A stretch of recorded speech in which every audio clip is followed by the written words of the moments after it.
Why did it have to be you first? My mother's voice was sharp, slicing through the heavy silence of the living room. The way she looked at me, asterisk asterisk, not with joy, not with excitement, but with disappointment, asterisk asterisk, sent a chill down my spine. Her eyes, cold and calculating, flickered down to my stomach, as if she could somehow undo what had already been done. I am Hannah, 25 years old, newly married, and expecting my first child. I had always hoped that one day my mother, Linda, would soften toward me, that maybe the arrival of her first grandchild would finally make her see me as someone worth loving. I was wrong. Sitting across from me on the couch, my older sister Madison, 3 years my senior and the golden child, smiled brightly. Hannah, that's amazing! Congratulations! She reached over and squeezed my hand. Her joy felt real. My mother's did not. My husband, Aaron, sat beside me, his arm draped protectively over my shoulder. He had always been good at reading a room, and right now, the air was thick with something ugly. Linda forced a smile, though it did nothing to soften the hardness in her eyes. Oh my! I do not have anything prepared for a celebration. Let me just.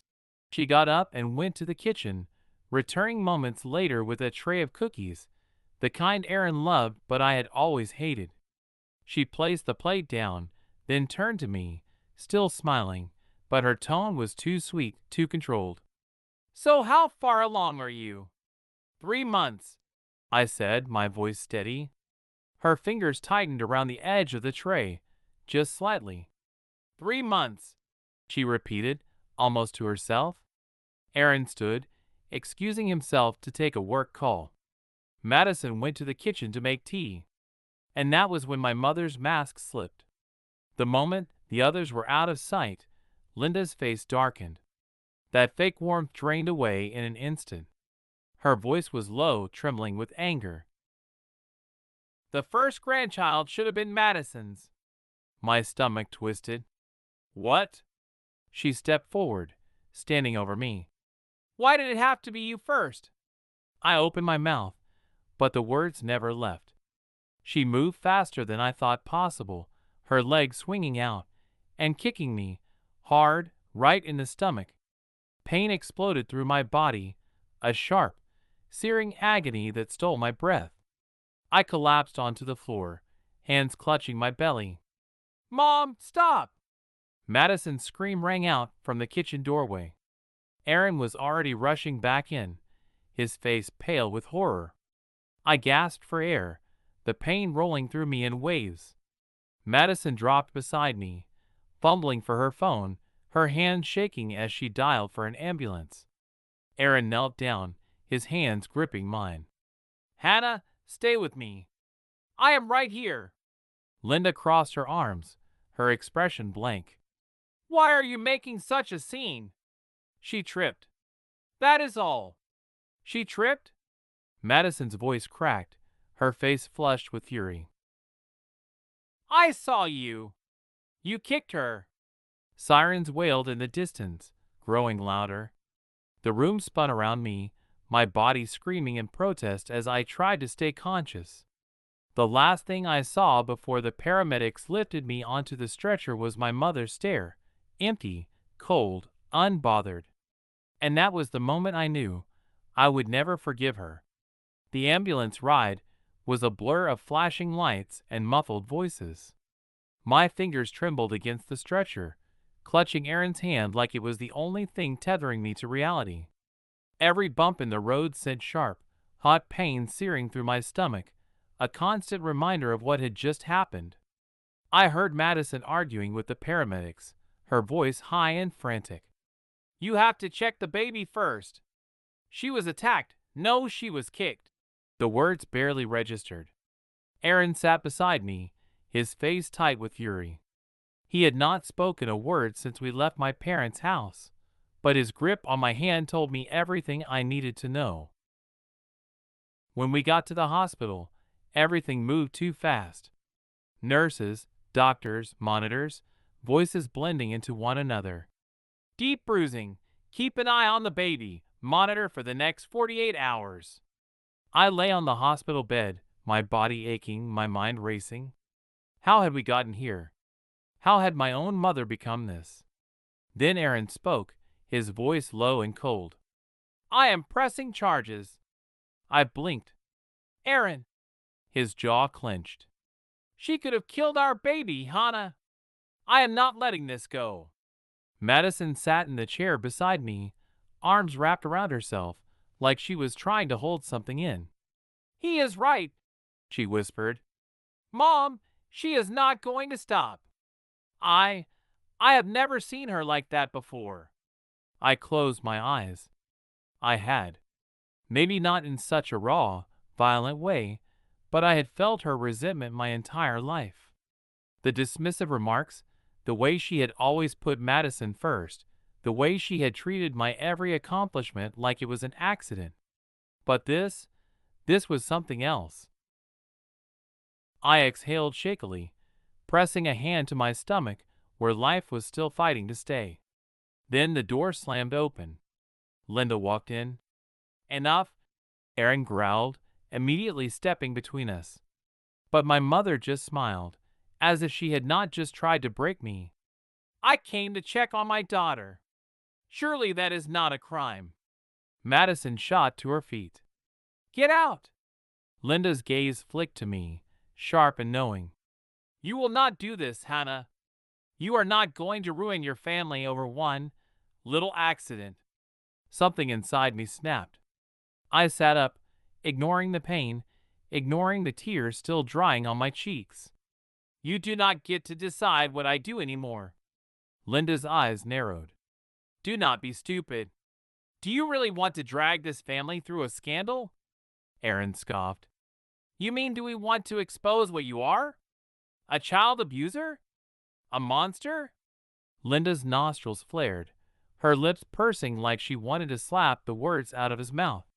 You will regret this, she said finally. And then she turned and walked out. Aaron turned to me. Hannah, listen to me. If we do not stop her now, she is going to keep doing this. Maybe not to you. Maybe to our child. Maybe to Madison's children one day. You know that. I swallowed, my throat burning. He was right. Madison touched my hand. I will testify. Whatever you need. I am with you. I nodded. It was over. I was done being scared of her. Call the police, I said, and Aaron did. The waiting room felt too bright, too clean, too calm for what was happening. The hospital still smelled like antiseptic and lemon cleaner, but all I could feel was the weight of what I had just done. I had reported my own mother to the police. Aaron sat beside me, gripping my hand, his leg bouncing in quiet frustration. Madison was pacing, arms wrapped around herself, like she was trying to hold something in. The only sound was the rhythmic tapping of her heels against the tile floor. Then the door swung open, and a uniformed officer stepped in. He was older, with graying hair and sharp blue eyes that missed nothing. He took one look at my bruised stomach, the medical report in his hands, and his jaw tightened. Mrs. Thompson, he said, addressing me with careful formality, we have your statement. We will be sending officers to your mother's residence this evening. Aaron exhaled sharply. Madison froze. What happens next? I asked, voice steady. The officer sighed, flipping through his notepad. Given the nature of the assault and the fact that you are pregnant, this is classified as domestic battery. It is a serious charge. If convicted, she could be facing prison time. A sharp, painful silence filled the room. Madison pressed her fingers to her temples. Jesus Christ, this is really happening. Aaron did not even blink. Good. The officer hesitated, looking at me. Are you sure this is what you want?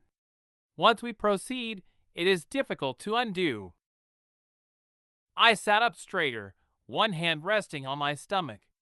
I could still feel the ache of her boot against my skin, The sickening moment when pain stole my breath, the fear that I had lost my child before I even got to hold them. I looked at the officer and said, I have never been more sure of anything. It happened that evening. I was sitting in my hospital bed, flipping through channels without watching anything when my phone buzzed. Madison's name flashed on the screen. They got her, she whispered.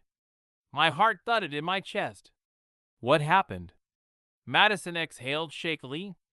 I, I wanted to be there. Just to see. I was parked across the street. They knocked on the door, and Mom opened it like she had been expecting them. And then I waited. She laughed, Hannah. Coldness spread through my chest. She actually laughed and said, Oh, come on, boys. This is all a big misunderstanding. Like she thought she could charm her way out of this. Like she thought she could just talk them into leaving. I should not have been surprised. Linda had never faced consequences in her entire life. What happened next? I asked. Madison let out a shaky breath. She realized they were serious. One of the officers told her she was under arrest for domestic battery and endangering an unborn child. And then she lost it. Started screaming about how she was set up, how you were a liar, how this was all some twisted revenge. She even tried to slap one of the officers. I closed my eyes. Of course she did. Madison's voice shook. Then they cuffed her. Mom. In handcuffs. I never thought I would see that. Neither did I. I whispered, What about Dad? A pause. Then, quietly, he did not say a word. He just stood there, watched her get taken away. He did not even try to stop it. My throat tightened. My father had never fought for me, never stood up for me against her. But now, when it really counted, he had let her fall alone. Madison hesitated. Hannah, she is not getting out of this, is she? I swallowed hard. I do not think so. A long silence stretched between us. Then Madison whispered, Good. And I realized. I agreed. Linda was in jail. My mother, the woman who had controlled every part of my life, who had dismissed me, belittled me, hurt me, was now behind bars.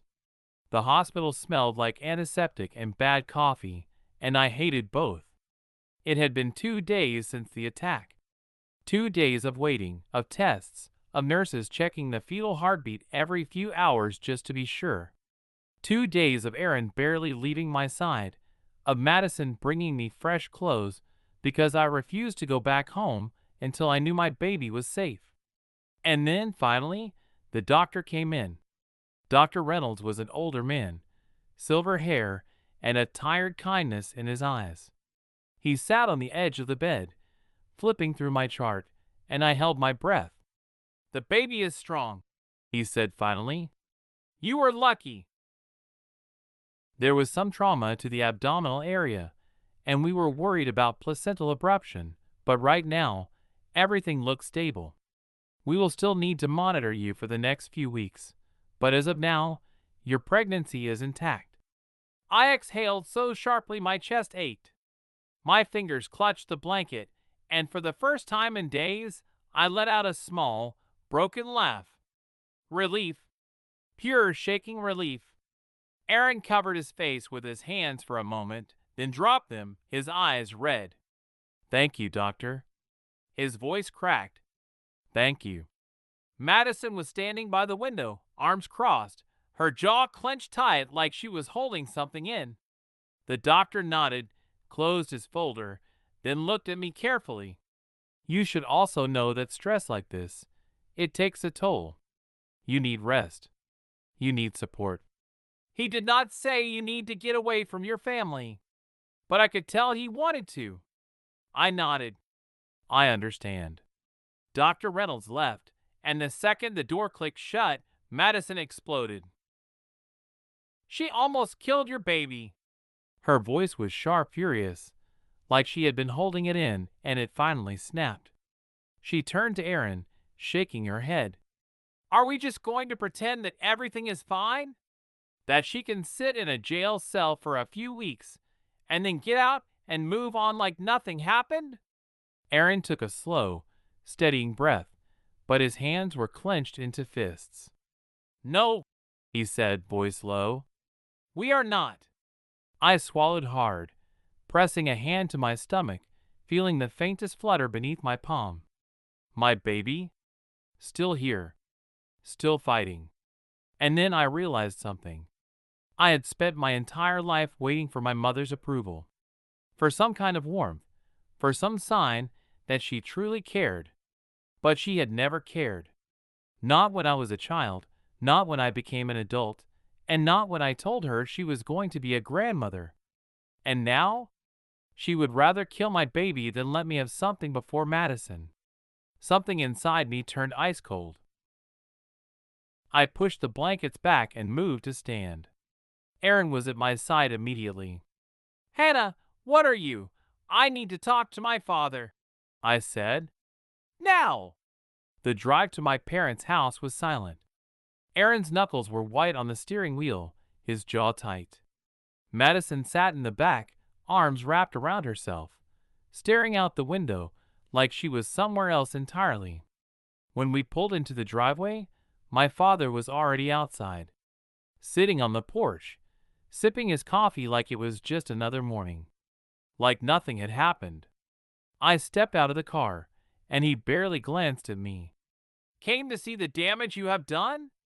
I walked up the steps slowly, feeling the weight of every single wound this man had let happen. She almost killed my baby. His face did not change. Nothing. No shock. No guilt. Just a tired sigh, like I was a child complaining about a scraped knee. I blinked. Did you hear what I just said? My voice rose. She almost killed your grandchild. He exhaled through his nose, setting his coffee down. She was upset, Hannah. She was not thinking straight. I let out a hollow laugh, stepping back, hand shaking. That is it? That is all you have to say? He finally looked at me, his eyes cool. You had a choice. You could have handled this privately. But instead, you got the police involved. You embarrassed this family. Something in me snapped so violently I felt it in my bones. I turned to Madison, whose face was frozen in disbelief, then back at my father. You really do not care, I whispered. Not about me. Not about your grandchild. Not about anything except keeping up appearances. He shrugged. Family stays together, no matter what. No, I said, feeling something inside me shift forever. Family protects each other. Family does not abuse. Family does not let their own children get hurt. I turned on my heel and walked back toward the car. I did not look back. Not once. Aaron started the engine, and we pulled away from the house that had never really been home. I placed a protective hand over my stomach, over the tiny heartbeat that had survived. And for the first time in my life, I realized something. I was free.